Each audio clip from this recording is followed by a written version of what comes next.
Hai, bertemu lagi bersama gue Tantowi Gila Opera TikTok. Kali ini kita ada di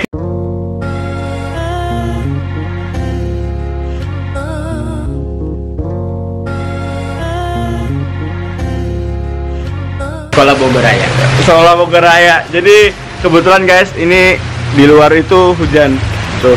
Sengaja gua nggak dari pagi karena dari pagi gue telat bangun.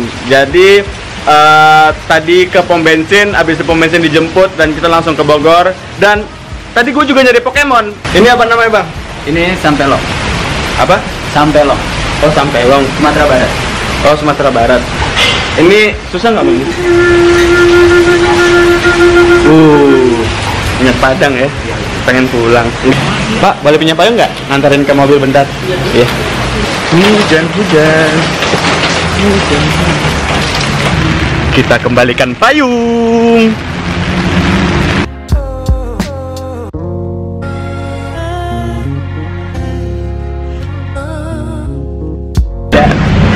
Hai. Kali ini kita habis selesai makan di luar masih hujan, nunggu macet. Ini si penangkap lalat Dengan sumpit. Kita akan coba menangkap lalat dengan sumpit. Ini jebakan. Ini jebakan. Jebakan lalat. Hal yang pertama yang dibutuhkan adalah sumpit. Sumpit. Kalian harus punya sumpit. Ini hanya ada di Okben. Jadi harus sumpit. Okben, kita bayar. Nih, kita bayar. Oke, kita bayar. Cash. Nah, sekarang kita akan menunggu lalat. Biar baunya kemana-mana. Masih nggak ada kemajuan. Oke, kita punya metode baru. Jangan memancing lalat, tapi kita ke lalatnya langsung. Itu lalat di bawah. Itu lalat. Itu Pokemon lalat. Tarat.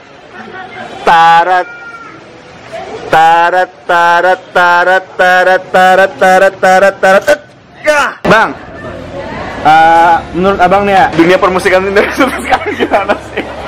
Permusikan lalat. Asal lo tahu aja, Bang Al ini adalah seorang pelaku seni, pelaku musik di Indonesia, benar? Apa sebutannya apa tuh namanya? Sebutannya Music director. Mungkin bisa dibilang musik director kali ya, tapi ini kita serius. Kali ini kita mengundang seorang musik director, benar? Namanya Bang Al. Ini dia. Kita akan bertanya. Tapi ini pertanyaan serius karena tapi umur kan, bukan hanya umur. Bukan hanya umur, bukan hanya kapan nikah, bukan. Industri musik Indonesia itu sekarang bagaimana sih? Yang sangat beruntung dari industri musik saat ini adalah seorang akademisi musik, karena kalau dulu kan yang hits tuh naik tuh adalah sebuah band, ya kan? Yang mana pasti anggota personelnya tetap. Tapi dengan industri musik sekarang banyak yang naik daun itu adalah solois gitu kan. Nah, jadi sangat membantu untuk si player sessionnya mengapresiasikan gitu kan skillnya mereka gitu. Jadi ilmu mereka selama mereka kuliah atau belajar di bidang musik itu kepake. Beda dengan kalau band kan karena kita harus mengikuti industri gitu. Dia pop, melo, pop Melayu, kita harus menangani Tapi menjadi seperti pop Melayu. Ini personal ya. Ada nggak menurut Bang Al band atau grup band di Indonesia yang mempunyai musikalisasi ya? Musikalitas berarti ya ini namanya ya. Musikalitas yang bagus atau baik. Kalau di industri yang pop itu Niji bagus. Niji bagus. Oh menurut Bang Al itu bagus. Lagunya, liriknya, skill personalnya. Tapi yang indie-indie itu masuk apa tuh? Disebut apa tuh? Yang kayak misalkan standar nih ya, yang indie mainstream sekarang kayak Sore, Efek Rumah Kaca itu atau minor. Dia minor itu. Payung Teduh sekarang. Payung Teduh itu bukannya ini? Dia itu major, idealis tapi dia major. Oh gitu. Oh baru tahu. Emang kenal sama orangnya? Jadi temanya ketika lirik menjadi jangkrik, itu pembicaranya ada Ben Sleo, ada Mas Is, vokalis Payung Teduh, dan di situ saya sebagai moderator. Jadi ada diskusi, workshop tentang sastra dalam musik. Mari kita mencari lalat lagi. Oke. Tarat.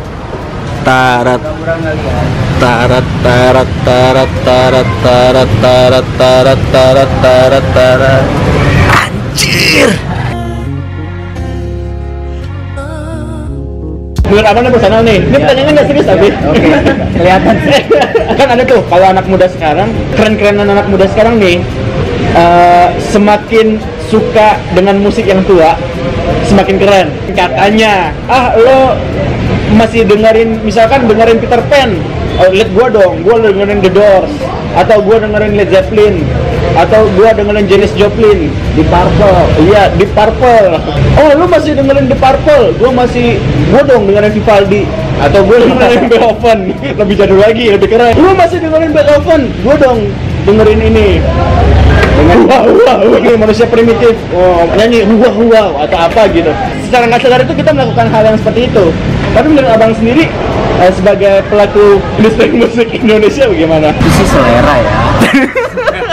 Kalau selera nggak bisa diperdebatkan.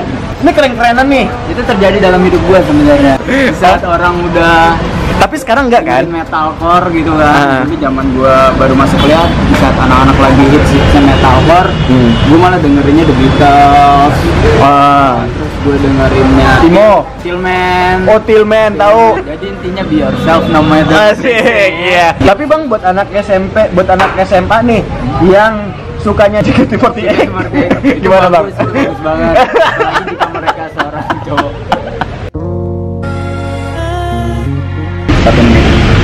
Kita masih terjebak. Ada satu pertanyaan lagi. Seperti apa sih orang yang pantas disebut dengan pemusik? Ketika dia sudah menemukan tes bermusik dalam hidupnya. Jadi ketika dia berbicara itu dia seperti dia bermusik. Asik. Ini musik. Ini musik nih. Ketika dia sudah bisa menghasilkan karya dan ketika dia bisa hidup dari musik, entah itu dia sebagai player, seller, atau hanya penghasil atau pencipta lagu, tapi dia bisa pokoknya yang produktif lah di dunia musik, yang pelakunya, pencipta. Tapi ngomong-ngomong, Avicii itu pemusik nggak? Tapi kenapa nggak bisa dibilang pemusik? Karena dia terkenal belum. Tapi itu emang benar nggak bisa disebut pemusik? Bisa, bisa. Yang adegan gue ngomong bisa di-cut ya. Tuh kan, ini contoh-contohnya orang pemusik.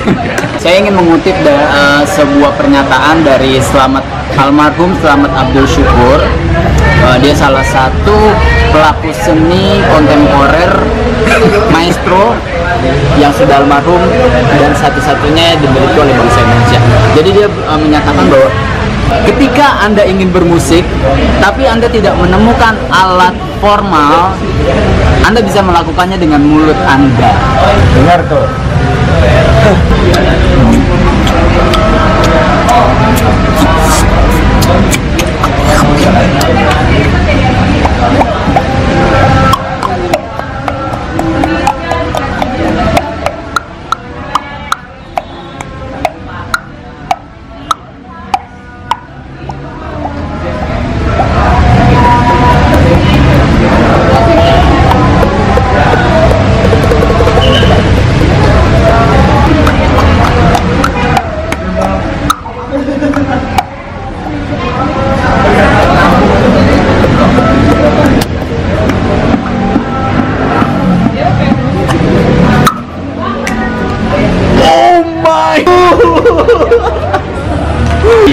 Karena basic ya, garis benang merah dari musik itu adalah bunyi, suara. Seperti saat ini kita mendengarkan suara hujan, itu bisa menjadi bagian dari musik, masuk ke dalam ranah soundscape, Ambience.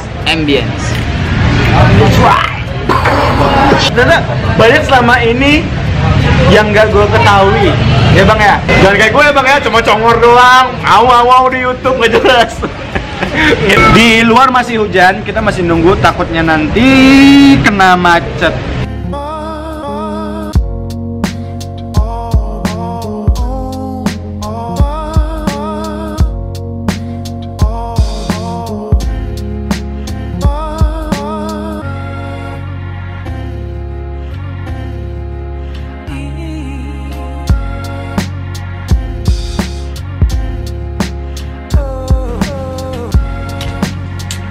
akhirnya sampai di rumah. Gue udah capek banget. Sampai bertemu lagi di episode selanjutnya bersama gue Tanto Gilang Pertikto. Sampai jumpa.